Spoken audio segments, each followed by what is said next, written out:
오늘 하나님께서 우리에게 주시는 말씀은 창세기 28장 10절에서 19절까지의 말씀입니다. 창세기 28장 10절에서 19절까지의 말씀입니다. 창세기 28장 10절에서 19절까지의 말씀입니다. 암송 구절을 빼먹었네요. 네. 자, 28장 10절에서 19절 말씀 함께 보도록 합니다. 같이 봅니다. 야곱이 부엘세바에서 떠나 하란으로 향하여 가더니 한 곳에 이르러는 해가 진지라 거기서 유숙하려고 그곳에 한 돌을 가져다가 베개로 삼고 거기 누워 자더니 꿈에 본즉 사닥다리가 그 위에 서 있는데 그 꼭대기가 하늘에 닿았고 또 본즉 하나님의 사자들이 그 위에서 오르락 내리락 하고 또 본즉 여호와께서 그 위에 서서 이르시되 나는 여호와니 너의 조부 아브라함의 하나님이요 이삭의 하나님이라. 내가 누워있는 땅을 너와 네 자손에게 주리니 내 자손이 땅의 티끌같이 되어 내가 서쪽과 동쪽과 북쪽과 남쪽으로 퍼져 나갈지며 땅의 모든 족속이 너와 내 자손으로 말미암아 복을 받으리라. 내가 너와 함께 있어 내가 어디로 가든지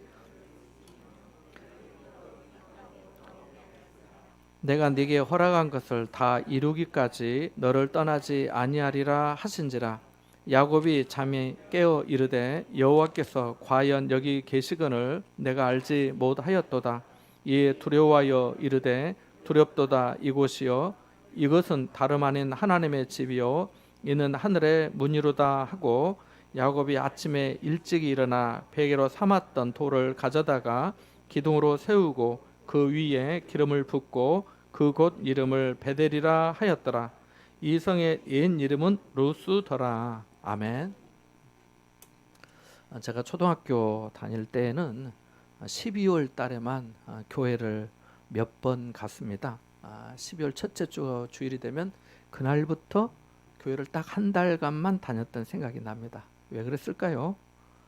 맞습니다. 제가 어려서부터 속물이어가지고 성탄절에 선물 받고 싶은 어린 마음에 그랬던 기억이 납니다. 매년 그런 것은 아니고 한 두세 번 그랬던 것 같습니다. 그리고 중학교 2학년 여름부터 교회를 다니기 시작해서 지금까지 신앙생활을 하고 있습니다. 처음부터 믿음이 좋았던 것 같지는 않고 교회 가면 재밌고 즐거웠습니다. 예준이도 그렇죠? 아이고 그렇다. 그래서 형과 누나들이 잘해주고 또 교회 목사님 사모님이 항상 밥을 자주 주셔서 좋았던 것 같습니다. 교회는 늘 먹을 것이 있었습니다. 그래서 저는 지금도 그때 진 사랑의 빚을 갚기 위해 노력하고 있습니다. 그런데 신앙생활을 시작하면서 부러운 게 하나 있었습니다.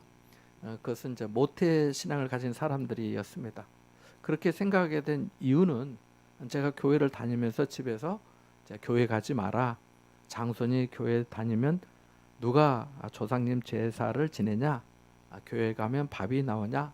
농사 일을 해야 되는데 일요일에 교회 가면 누가 일하냐 하면서 신앙생활의 반대와 핍박이 많았기 때문입니다. 성경책이 불에 태워지고 제사상에 절안한다고 뺨을 맞으니까 막 코피가 방 바닥에 뚝뚝 떨어지고 주일에 교회 가다가 그 이제 시골에는 이렇게 들판이 쫙 있잖아요. 그 들판에 이렇게 길이 있잖아요. 다 보이잖아요. 도망가다가 잡혀가지고 다시 논으로 또 끌려가고 여러 가지 일들이 많았습니다. 어느 주일에는 교회 가기 위해서 저희 집 뒤에 대밭이 있었는데 그 대밭을 뚫고 가다 보니까 나오니까 이렇게 거미줄이 온통 머리와 몸에 요즘 아이들은 상상도 못하겠지만 아무튼 그렇게 했습니다. 그 신앙생활하면서 이제 방언의 은사를 받고 또 은혜를 받을수록 이렇게 모태 신앙 가진 친구들이 부러웠습니다. 기독교 가정에서 태어나 어려서부터 하나님의 말씀을 배우고 또 기도를 받으며 자라는 사람들은 왠지 특별한 은총을 받은 것 같았습니다. 그리고 이제 결혼을 하였습니다. 아내가 임신하자 저희 아이는 이제 모태 신앙의 아이들이 되었잖아요. 그래서 아이 셋 모두 모태로부터 신앙을 가지게 되었습니다. 지금까지 하나님께서 아이들을 선물로 주시고 지켜주시는 데 감사를 드립니다. 그런데 아직 다 잘 알 수는 없지만 제 느낌에 내가 모태신앙을 부러워했을 때 그 어떤 은혜나 열정이 우리 아이들을 보면 좀 부족해 보이는 것 같습니다. 어쩌면 너무 익숙해서 그런지 또 은혜를 너무 많이 받아 충분해서 그런지 모르지만 이 극적인 변화까지는 기대 안 해도 뭔가 더 깊은 사모함과 열정이 있으면 좋겠다는 마음이 들 때가 많습니다. 하나님께서 때가 되면 그런 은혜를 주시겠지요. 가수 이 중에 바보처럼 살았군요라고 하는 그 이종용 씨 노래 가사에 이런 대목이 나옵니다. 어느 날 난 낙엽지는 소리에 갑자기 텅 빈 내 마음을 보았죠. 그냥 덧없이 살아버린 그런 세월을 느낀 거죠. 저 떨어지는 낙엽처럼 그렇게 살아버린 내 인생을. 그리고 이렇게 노래합니다. 난 참 바보처럼 살았군요. 난 참 우우우. 후렴구의 우우가 그의 탄식처럼 들리기도 합니다. 그런데 이종용 씨가 그 노래를 부르게 된 계기가 있었다고 해요. 이종용 씨가 인기가 한창 절정일 때 그 인기를 감당할 수 없어서 이 대마초를 손에 댔다가 5개월간 구치소 생활을 하게 되었습니다. 그때 그는 평생 잊지 못할 경험을 했답니다. 구치소에 같이 있던 사형수가 사형 집행장으로 끌려가면서 그 이종용 씨에게 이렇게 당부했대요. 나는 내 죄값 때문에 이렇게 인생을 끝내지만 당신은 내 목까지 주님을 위해 살아주길 바랍니다 라고 말합니다. 사형수의 그 말이 이종용 씨에게 큰 우레소리처럼 들렸답니다. 그것이 계기가 되어서 지난날 인기만을 줬던 자신의 삶이 얼마나 허망한지를 자각했다고 합니다. 그런 일 후에 부른 노래가 바보처럼 살았군요 라고 합니다. 어쩌면 우리 인생도 이와 같지 않을까요? 앞만 보고 정신없이 달리며 살아왔는데 어느 순간 보니까 마음이 텅 빈 것처럼 느껴지는 거 말입니다. 목사님, 저는 아직 그렇게 느낄만 하지 못해요. 계속 정신없이 앞으로 달려가고 있거든요 라고 말씀하시면 지금 그럴 수 있어도 어느 때가 되면 내 삶의 목적이 무엇인가, 내가 어떻게 살아왔는가, 어디로 갈 것인가를 생각하게 되는 날이 오리라고 믿습니다. 본문에 나오는 야곱이 그랬습니다. 야곱은 모태신앙의 사람입니다. 가문으로 봤을 때 이만한 믿음의 가문을 찾아볼 수 없어요. 할아버지가 누군가요? 할아버지가 믿음의 조상으로 불리는 아브라함이기 때문입니다. 생각해보고 계산해보면요, 아브라함이 100세에 이삭을 낳았고요, 아브라함이 175세를 살았습니다. 그러니까 아들 이삭을 낳고 75세를 살았습니다. 이삭이 40세 결혼했고 이삭이 에서와 야곱을 낳을 때가 60세예요. 그러니까 60세에 아버지 60세에 에서와 야곱이 태어났거든요.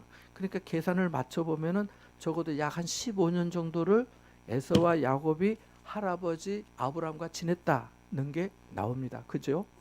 그렇게 되거든요. 그러니까 이 야곱에 있어서 가문은 정말 은혜로운 가문이잖아요. 믿음의 조상으로 불리는 아브라함이 어떤 사람인가요? 갈대아 우르 지역에서 우상을 만들어 파는 아버지 아들로 태어나서 어느 날 하나님의 부르심을 받아서 정든 고향과 아버지 집과 가까운 일가 친척을 다 두고 하나님께서 지시하신 곳으로 여행을 떠난 사람입니다. 정말 모든 것을 버려두고 아내와 함께 떠나온 사람입니다. 그가 믿은 것은 오직 하나님 한 분뿐이었고 그가 소망한 곳은 오직 하나님이 지시하신 곳이었고 그가 견딘 것은 오직 하나님의 약속의 말씀이었습니다. 궂은 날에도 주님을 따랐고 좋은 날에도 주님을 따랐고 배가 불러도 주님을 의지했고 배가 고파도 주님을 찾았고 자식이 없어도 앞으로 내 후손을 장대하게 해주시라는 그 약속을 믿었고 100세에 자식을 주셨을 때 그의 믿음은 더욱 굳건하여졌고 그 독자를 하나님께 바치라고 하니까 주신 이도 하나님이시요 취하신 이도 하나님이라고 생각하면서 다른 생각은 두 번도 안 하고 모리아 산으로 사흘 길을 걸어가서 바치려 했던 사람이 믿음의 조상 아브라함 아닙니까? 오늘 우리가 영적으로 스스로 아브라함의 자손이라 하지만 아브라함만한 믿음에 근접하지 못하고 있음을 부정할 수 없습니다. 믿음으로 사는 자는 하늘 위로 받는다고 찬송가의 가사가 있는데 우리 삶에 힘이 없는 것은 어쩌면 아브라함 같은 온전한 믿음으로 살지 않기 때문인지 모릅니다. 아브라함은 정말 놀랍고 위대한 믿음이라 할 수 있습니다. 제가 이제까지 우리나라에 복음이 전해진 이후로 3대 4대 이상으로 믿음을 이어가고 있는 이 모태 신앙의 가정을 여러 번 만나 보았습니다. 아브라함까지는 아니라도 정말 교회와 복음을 위해 자신을 헌신하며 겸손히 끝까지 인내한 가정들을 만나면 절로 존경하고 고마운 마음에 고개가 숙여집니다. 복음을 위해 얼마나 많이 수고하고 얼마나 많은 기도와 인내의 섬김이었을지 감히 짐작이 되기 때문입니다. 야곱에게는 할아버지 아브라함의 믿음만 있는 게 아닙니다. 그의 부모 이삭과 리브가도 만만치 않잖아요. 이삭은 평생 동안 아버지가 자신을 모리아 산에서 짐승 잡듯 잡아서 하나님께 바치려 한 사건을 잊지 못했을 겁니다. 그렇지 않겠습니까? 하나님을 사랑하는 아버지의 믿음을 그가 모르지 않았을 거예요. 안 그렇겠습니까? 리브가도 그렇습니다. 아브라함의 늙은 종이 자기 집을 찾아와서 이야기하는 것을 다 듣고 그녀는 한 번도 만난 적이 없는 그 남자 이삭을 만나기 위해서 아브라함이 그랬던 것처럼 고향과 아버지와 형제의 집을 떠나 이삭에게로 먼 여행을 시작했잖아요. 두 사람은 전혀 모르는 사람이었지만 전적으로 하나님의 예비하심과 인도하심에 만나서 사랑을 이룬 사람들입니다. 두 사람에게는 하나님에 대한 전적인 믿음이 있었고 이 믿음 안에서 이루어진 만남의 역사를 통해 야곱은 쌍둥이 형 에서와 함께 태어났습니다. 이삭은 평화를 선호하는 사람이었습니다. 블레셋 왕 아비멜렉의 종들이 이삭의 종들이 판 우물을 차지하기 위해서 싸우면 이삭이 먼저 양보하곤 했습니다.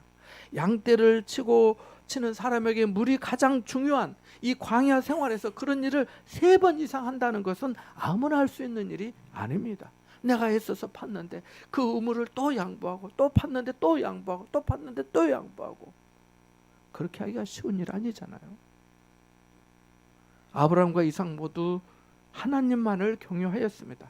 가는 곳마다 제단을 쌓으며 하나님의 은혜를 기억하고 예배하는 삶을 살았습니다. 이것은 자신들의 삶이 하나님께 달려 있다는 것을 의미하는 것 아니겠습니까? 자, 그런데 그 부모의 믿음, 할아버지, 할머니의 믿음이 그냥 자동으로 자손에게 전해지는 것이 아니더라는 것입니다. 자동 믿음은 없어요. 물론 외형적으로 자동 믿음인 것처럼 보입니다. 그러나 믿음은 각자에게 달려 있습니다. 남편 바지 밑단 잡고 천국 가지는 게 아니라는 겁니다. 남편이 아내 아내 치맛자락 잡고 가는 것도 아니라는 거예요. 믿음은 내가 예수 그리스도를 믿느냐 그렇지 않느냐에 따라 다릅니다. 말씀드린 대로 야곱이 믿음의 원초적 대부 아브라함의 손자이며 죽음의 위기까지 겪은 아버지 이삭의 영향을 많이 받았을 것입니다. 그럼에도 불구하고 야곱의 그 삶을 돌아보면 믿음의 조상의 집에서 자란 사람이 아닌 것처럼 잔꾀와 술수를 의지하고 자신의 목적 달성을 위해서 어떤 수단과 방법도 가리지 않는 모습을 우리가 성경을 통해 보게 됩니다. 그의 형 에서의 배고픔을 이용해서 장자의 명분을 사고요.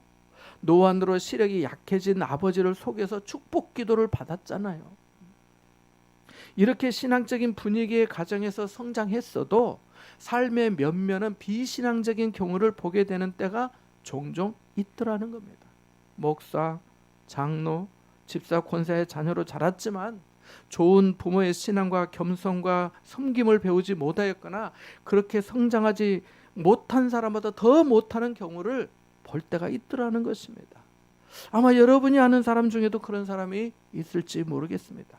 부모는 11조를 잘하는데 자식은 욕심이 많아 일부만 내고 부모는 겸손한데 자식은 교만하고, 부모는 감사하는데 자식은 죽겠네 못 살겠네 하면서 불평하고, 부모는 복음과 교회를 위해 목회를 돕고 충성하며 목회자를 격려하는데 자식은 목회에 걸림돌이 되는 경우 말입니다.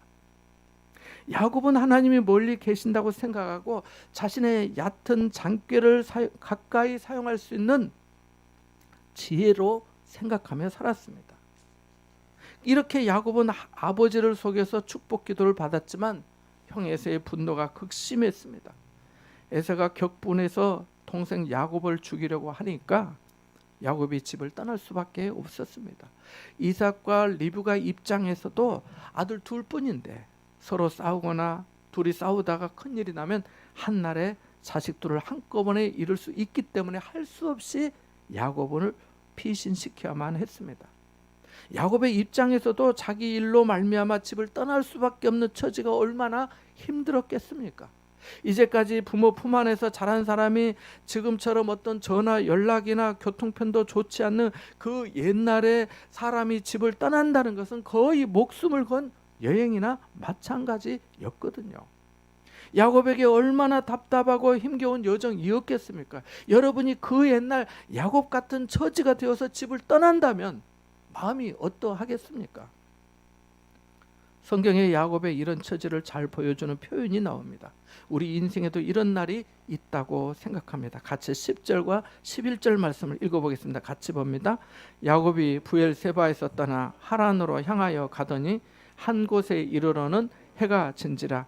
거기서 유숙하려고 그곳에 한 돌을 가져다가 베개로 삼고 거기 누워 자더니. 아멘. 야곱이 그런 험한 여정을 나그네와 같이 가다가 한 곳에 이르러 해가 졌습니다. 여기 말씀해 보니까 한 곳에 이르러는 해가 진지라고 표현합니다. 해가 졌다는 표현이 마음에 와닿지 않습니까? 해가 졌다는 것은 어두워졌다는 것이고 따뜻하지 않다는 것이고 안정감이 없어 불안해지는 상태라고 볼 수 있습니다. 잘 나가던 사람이 어느 날 해가 진 것처럼 실패와 낙심에 빠질 때가 있는 것처럼 지금 야곱은 낙심하고 좌절하고 절망적인 마음의 상태였습니다. 실제로 야곱은 이렇게 집을 떠나 엄마 리브가의 장례도 참석하지 못합니다. 야곱과 리브가에게는 이 떠남이 마지막이었어요. 잔꾀와 속임으로 자기 이익을 취했지만 그는 다시 그의 엄마, 그의 어머니를 보지 못하게 되거든요. 이런 상태에서 돌 하나를 취해서 베개 삼아 자는 젊은이의 심정이 어떻겠습니까? 성경에 나와 있지 않지만 어쩌면 이런 마음이 들었을지 모릅니다. 내가 바보처럼 살았구나. 내가 욕심이 많았어. 어머니의 말을 듣고 아버지를 속여 형이 받기로 된 축복 기도를 받았지만 내게 남은 게 뭐야? 나는 이제 부모 없이 형도 없이 낯선 외가에 가 살아야 하는데 앞으로 내 인생이 어떻게 될지 알 수 없어. 하나님께서 할아버지와 아버지에게 자손을 하늘의 별처럼 많게 해주셨다고 하셨다는데 나는 아니겠지. 나 같은 사람은 하나님도 좋아하지 않으실 거야. 나는 이제 외롭고 괴로운 처지가 되었어. 부모와 형을 떠나온 나에게 외삼촌이 얼마나 나를 생각해 주겠어. 어쩌다 내 인생이 이렇게 되었지? 이런 생각을 했을지 모릅니다.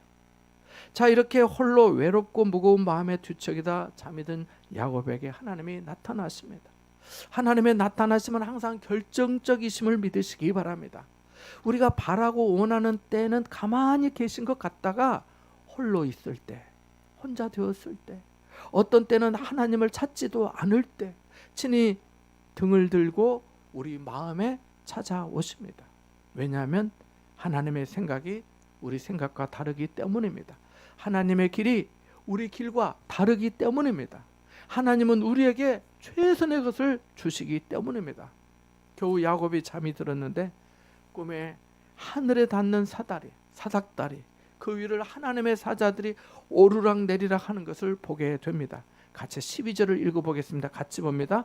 꿈에 본즉 사닥다리가 땅 위에 서 있는데 그 꼭대기가 하늘에 닿았고 또 본즉 하나님의 사자들이 그 위에서 오르락 내리락 하고. 아멘. 사다리는 언제 사용하는가요? 어느 지점에 도달할 수 없을 때 사용합니다. 그죠? 내 힘, 자력으로는 닿을 수 없을 때 사다리가 필요합니다. 이 천장에 등을 교체하거나 높은 수납장에 손이 닿지 않을 때 사다리를 씁니다. 사다리가 필요해요. 사다리가 꿈에 나타난 것은 야곱이 자력으로는 하나님에게 이룰 수 없을 만큼 멀리 떨어져 있다는 것을 의미하기도 합니다. 말씀드린 대로 야곱은 모태 신앙이었습니다. 그렇지만 그다지 확실한 믿음의 체험이나 고백이 없었습니다. 본문의 고백이 그가 하나님 앞에 처음 한 고백이에요. 그 앞에 야곱이 어땠다 그런 말 안 나오잖아요. 내가 아버지 에서입니다 이런 말은 하지만 믿는 사람은 모두 자기만의 이런 체험과 고백이 있어야 해요. 그래야 믿음이 반석이신 예수 그리스도 위에 든든히 기초를 잡게 되거든요. 꿈에 본 사다리는 야곱의 인생의 전환점, 터닝 포인트가 됩니다.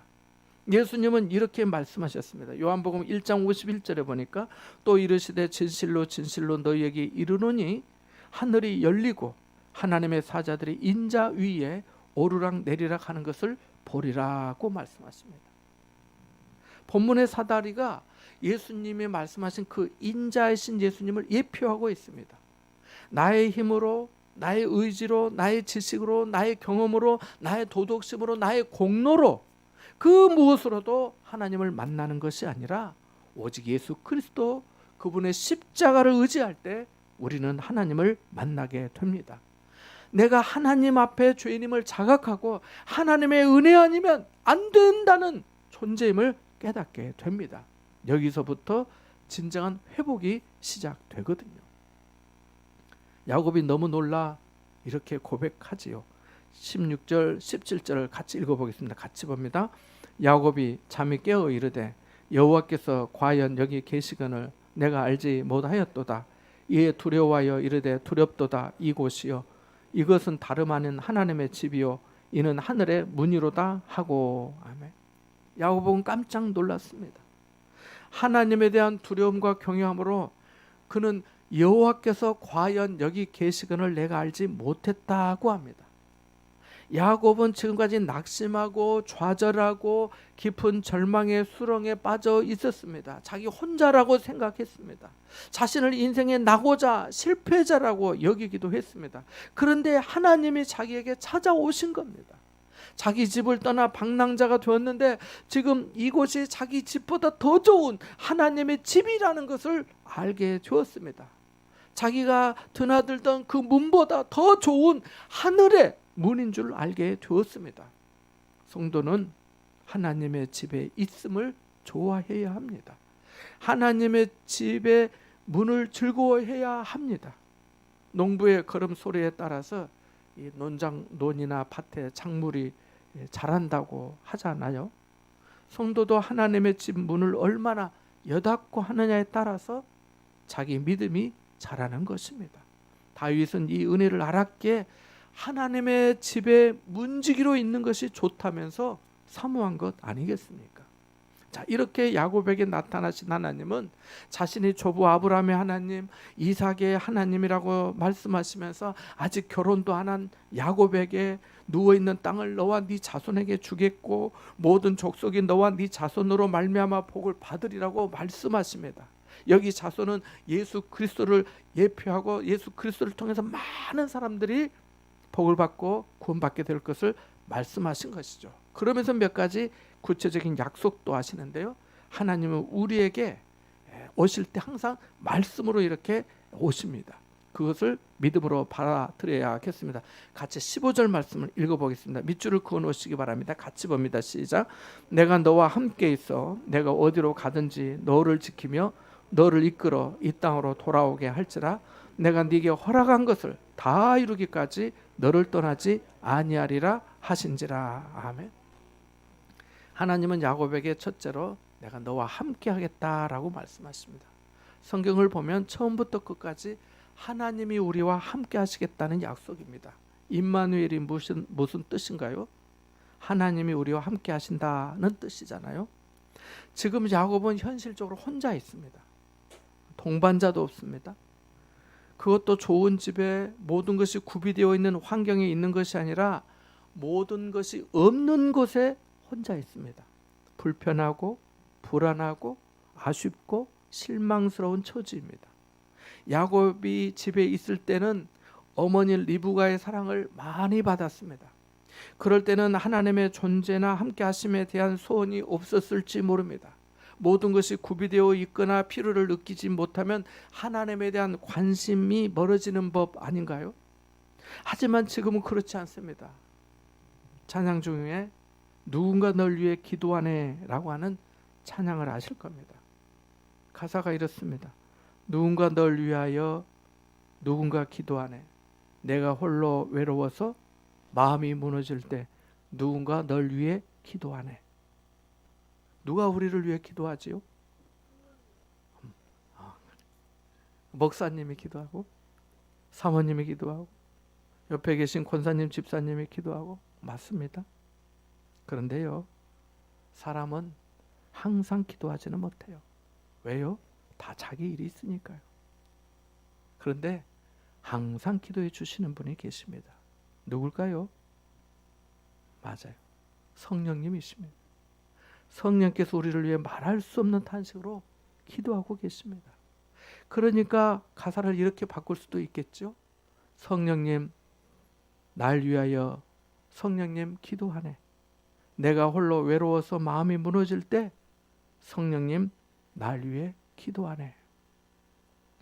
여러분, 다른 사람은 문제도 없는 것 같고 아프지도 않는 것 같고 모든 게 다 잘 풀리는 것 같고 나만 힘든 것 같고 나만 외롭고 고통스러운 것 같을 때 내게는 왜 아무도 없어? 라고 하지 마시고 하나님이 나와 함께 하시지, 성령님이 나를 위해 기도하고 계시지 하면서 용기 내시기 바랍니다. 둘째로, 하나님은 야곱에게 지켜주시겠다고 하셨습니다. 언제든지 어디로 가든지 지켜주신다고 하셨습니다. 자, 어렸을 때 부모님은 언제든지 어떤 상황에서도 나를 지켜주실 줄 알았습니다. 저도 아이들을 키우면서 어떻게든지 아이들을 지켜주고 싶었습니다. 도와주고 싶었어요. 그러나 그것은 내가 할 수 없는 일이었어요. 마음은 원이었지만 실제로 그럴 수 없음을 절실히 깨달은 적이 한두 번이 아닙니다. 아마 여러분도 그러실 겁니다. 그러나 우리 하나님은 전능하시기에 다르십니다. 사람이 할 수 없는 일을 하나님은 하시고, 사람이 알 수 없는 길을 하나님은 만드시고, 사람이 갈 수 없는 곳을 하나님은 이루게 하십니다. 사람은 사람을 지켜주지 못하지만 하나님은 우리를 지켜주시는 줄 믿습니다. 야곱이 꿈에 받은 하나님의 약속은 그의 인생에 완전한 하나님의 지키심으로 각인이 되었습니다. 그래서 훗날 자기 딸 디나의 일로 레위와 시므온이 세겜 사람들을 도륙하는 사건이 있은 후에 그 지역 부족들이 자신들을 연합해서 공격하면은 모두 공중의 새와 짐승의 밥이 될 수밖에 없는 그 상황에서 야곱이 이렇게 말하거든요. 우리가 베델로 올라가자. 베델. 이 지금 누워 있는 곳이 베델이잖아요. 베델로 올라가자. 내 환난 날에 내게 응답하시면 내가 가는 길에서 나와 함께 하신 하나님께 거기서 제단을 쌓으려 하노라고 말합니다. 여러분, 하나님은 언제나 우리를 지켜주시는 분이십니다. 내가 잊고 있을 때도 지켜주시고 내가 모르고 있을 때도 지켜주십니다. 이 믿음으로 범사에 감사하시기 바랍니다. 셋째로, 하나님은 우리를 회복시켜 주십니다. 하나님은 야곱에게 이 땅으로 이끌어 돌아오게 할 것이라고 말씀하십니다. 이보다 더 큰 위로가 어디 있겠습니까? 문제를 일으키고 기약 없는 길을 가는데 하나님께서 회복해 주시겠다고 하시니 얼마나 감사합니까? 그래서 나중에 그가 하나님께 감사하며 돌에 기름을 붓고 그 자리를 하나님의 집이라는 뜻의 베델이라고 이름을 짓고 자신이 하나님께 11조를 드리겠다고 하잖아요. 여러분, 하나님은 나에 대해 누구보다 더 잘 아시고 우리와 함께 하시고 우리를 지켜주시고 회복시켜 주시는 분이십니다. 이 약속이 누군가에게는 더디게 느껴질 수도 있겠지만은 그래도 반드시 약속을 지켜주심을 믿으시기 바랍니다. 이것이 믿음과 소망이 되는 겁니다. 이 기다림을 주님에 대한 사랑으로 살아가는 것이 신앙생활입니다. 이와 같은 은혜가 여러분과 함께 하시기를 주님의 이름으로 축원합니다. 잠시 말씀을 생각하며 기도하겠습니다.